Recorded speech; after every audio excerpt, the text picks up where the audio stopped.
Hey guys, welcome to episode 40. Today's episode is going to be a bit shorter than usual. So without further ado, I just want to say that if you're not subscribed already and you like what you see here, go ahead and smash that subscribe button, comment, like, all that good stuff. And with that, I will see you guys at the end of the video and I hope you enjoy. All right guys, so what I'm doing right now is I'm cutting out lozenges. This is some of that Atlantic white cedar. I cut 2 out of white oak for bolt holes in the stringer. I've got a filler block for the scarf end on that same stringer.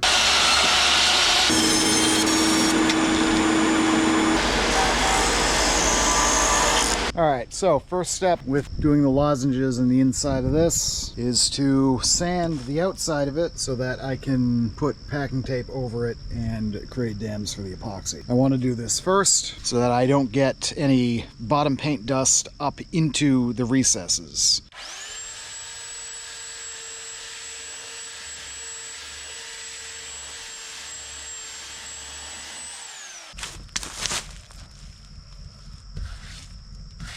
Alright, I nearly forgot. I gotta reef the seams down here.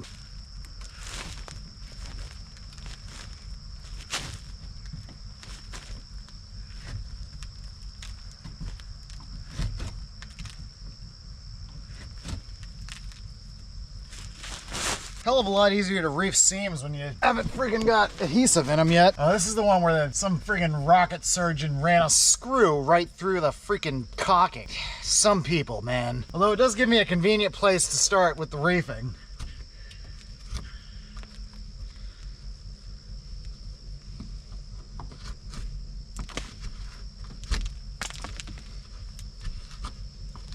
When you're at a butt block, like right here, it's a good place to start reefing because usually they're separated longitudinally and it's easier to rip the cotton out. See, like that? I just brought the hook up and dragged it along the bottom of the plank and I got these ends both started. I'll do the same down here.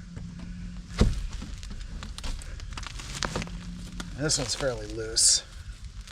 Look at that. That one just pulled out by hand.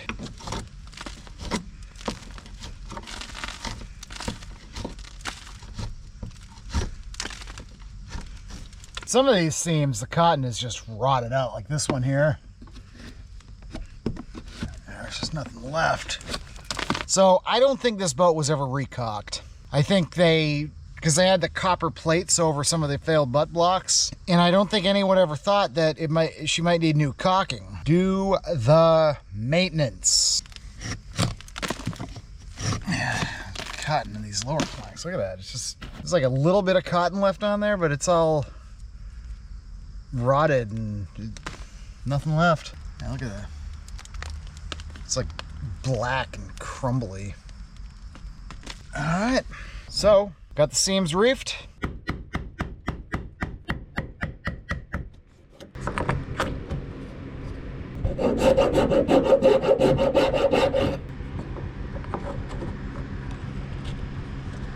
Oh yeah, nice. Got 2 oak lozenges to go over these. Look, they're wee little dories they are.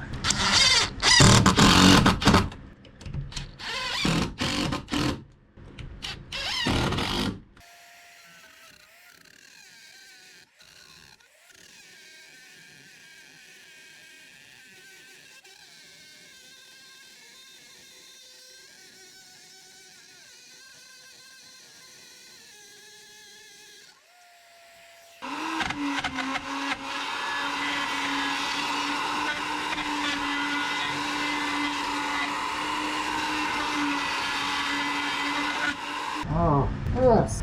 Bearings torched. Look, we got that hogged out.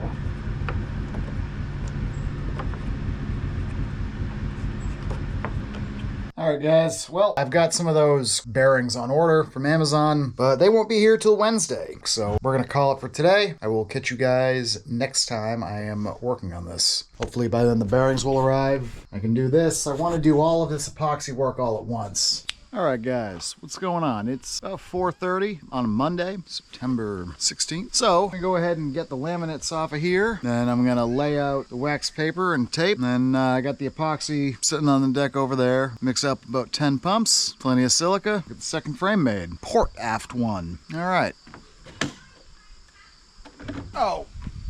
And yes, this will be getting replaced. I just got to get down to Hyannis and buy about 25 more clamps because we're gonna, after this port side frame, we're gonna be doing 2 at once. So we'll make up 1 template, do 2 frames at once on the board here, go into semi mass production mode. I'm also going to be sanding this down. I got an old can of Interlux Bright Side, their polyurethane topsides paint, and it's like some random beige, and I'm fairly certain they don't make, or at least distribute in the US, the Bright Sides paint anymore. But yeah, we're just gonna use that, and we're gonna polyurethane paint the whole surface of this because we're doing a lot of epoxy work in this surface and it's just plywood. So eventually, if I leave it like this, we're gonna end up gluing a frame to the table, and I don't feel like opening that can of worms, so I'd rather just put some polyurethane. It's a gloss polyurethane too, so when that's cured, epoxy won't really stick to it.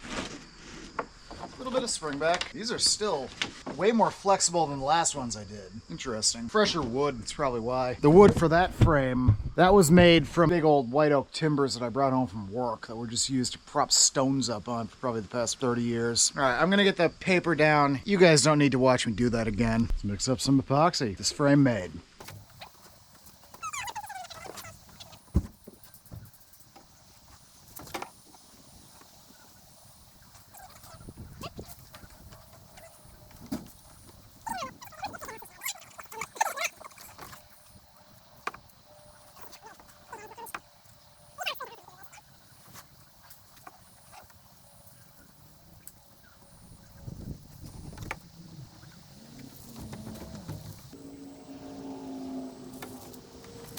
Does it look down there good?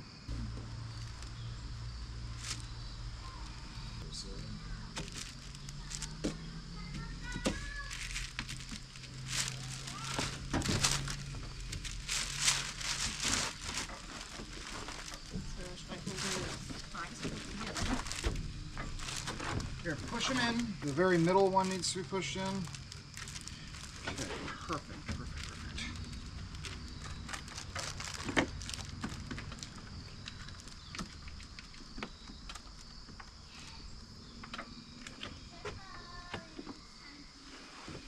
I want to bang these guys down a little bit.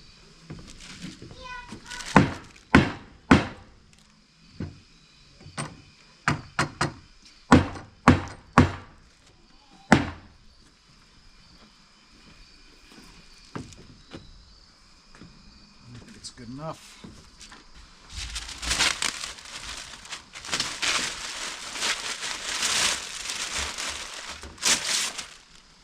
All right.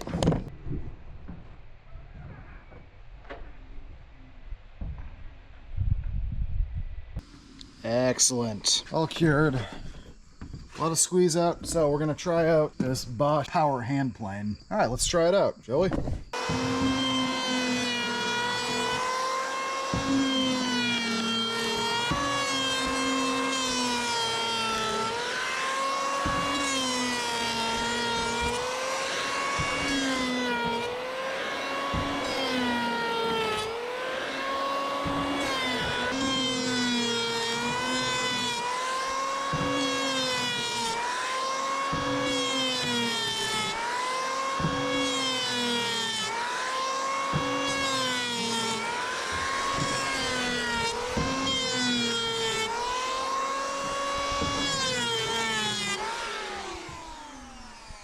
So this is the first one of these I've ever owned, and I love it. A lot of guys will get the cheapo ones, but I went with the Bosch.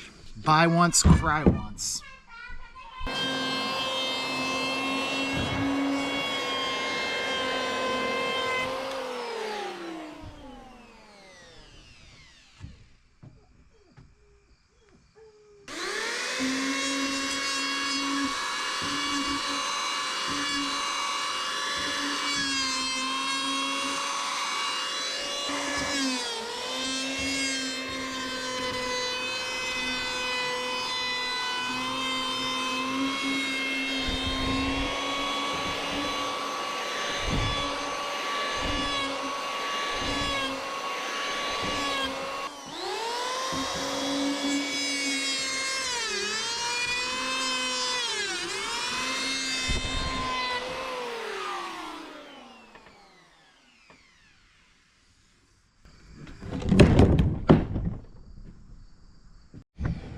I'm gonna hit it with the belt sander. I got 80, 120, and 240. But you guys don't want to watch me sand a piece of wood. I've seen enough of that. Catch you when I'm done. All right, all sanded down, ready to test fit. We still gotta do some work on the stringer on the port side before we can put that in there because there's too much material built up on the outside. That will come in handy for that. Old versus new.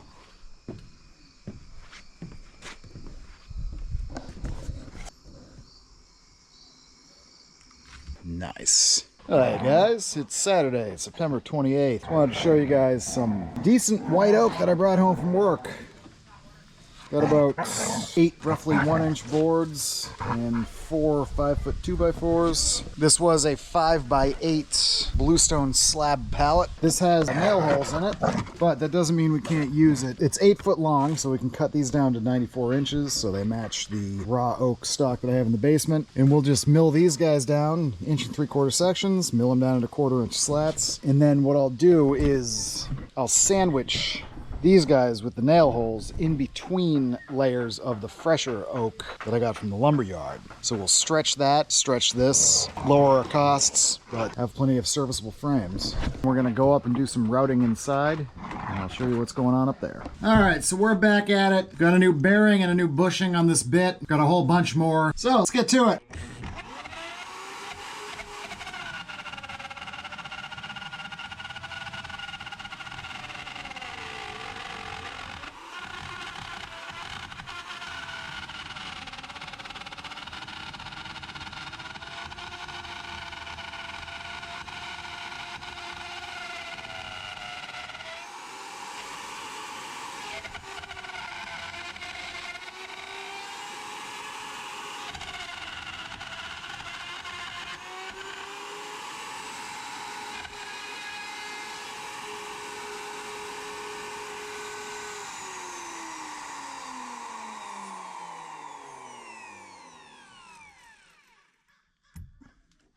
All right, so we're skipping the first 2 planks. This one's fairly rotten, and this one has a butt block right here. So this is gonna be new wood scarfed in there, and this one is gonna be replaced.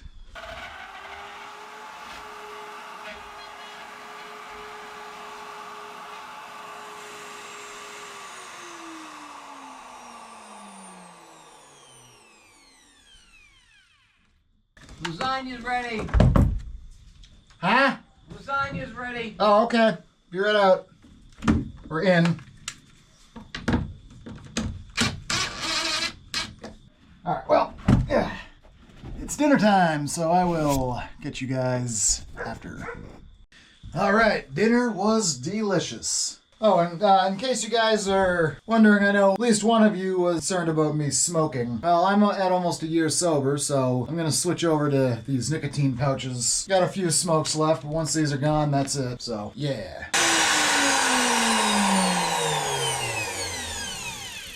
All right, guys, well, the bearing's shot in this thing again. Glad I bought 10 of them. Hey, bearing manufacturers, would it kill you to make something that's not a piece of dog excrement? Just make quality things. Ah!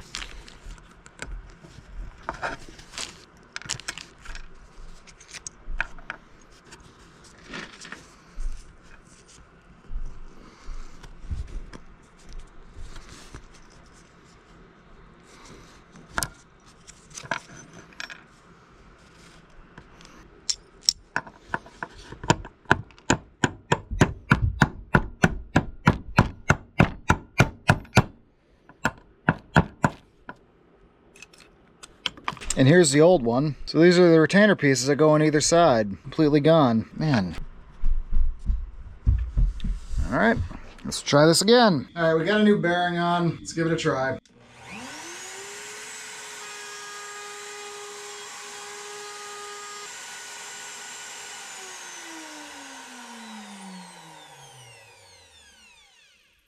Another one bites the friggin' dust. Come on, I got 2 things done. What the hell? This is ridiculous.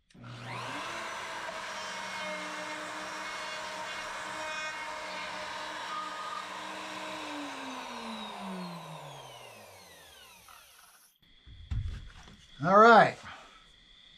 All right, guys. So it's like 8 o'clock p.m. I was really hoping to get this done so I could get these epoxied up tonight, have them set up overnight, be able to trim them down tomorrow. But a man can only do what he can do. So, this all cleaned up, all ready. The next step before epoxying will be to cover up all the screw holes on the outside with tape. So we have a block for the epoxy so that it stays in there and we get a good fill out. I made these dory shaped so they fit easier in there. And then we get plenty of fill out. First thing tomorrow, we will get cracking on this. Guys, it's the next morning. Got all the screw holes taped up. All right, you can see all taped up. Always double up the gloves for epoxy.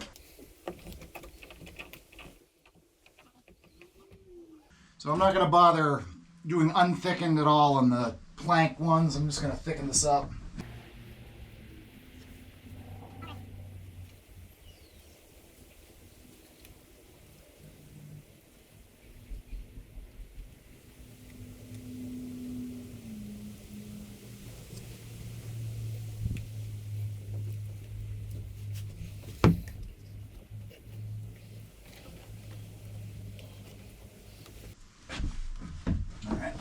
I still want this thicker.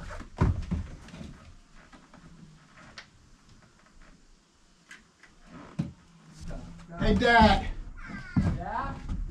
Can you ask Sharina to get the bucket of epoxy thickener from the basement, please? Alright. This. Yes. Thank You you. want this too? Sure, I can use an extra cup. Yeah, I ran out of epoxy halfway through the job. Wow. I made this batch significantly thicker.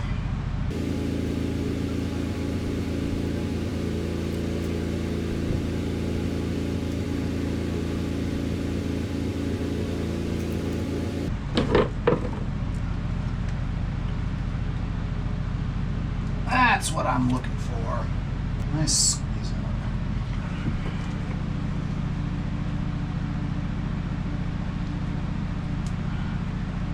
out. All right, that's all set. Let that set up. Back to it later. We got a bunch of squeeze out that came through and popped the tape, but I think we're all right. All right, guys, well, that's about it for this episode. Let me know down in the comments what you guys thought about this shorter format. I've been looking at the average view times and whatnot, and it appears that the average view time is somewhere hovering right around 10 minutes, so I figured about a 17, 18 minute video I might give a try, see if that doesn't get more through views or whatever. Anyway, if you have any comments, questions, anything, let me know down in the comments below. I hope you enjoyed the episode, and don't forget, if you'd like to save 5% on your next order with totalboat.com on fine marine epoxies, I swear by their high performance epoxy. They have paints, brushes, everything you need for painting and epoxying, basically. Go ahead and follow that link down below. That'll help you, that'll help the channel. Also, if you want to support this channel monetarily, this project working on this boat is not cheap. So if you have it in you, you want to donate, the way to do that is through the Patreon link down below. I appreciate it. The one guy who's done it already, maybe some more of you will come on board, maybe not. And if not, that's fine too. The least you could do for me is click that subscribe button, click the little notification bell next to it to get notified every time I upload a new video, and go ahead and like the video if you liked it. Anyway, guys, that's about it for today, and I will see you on the next one. Bye.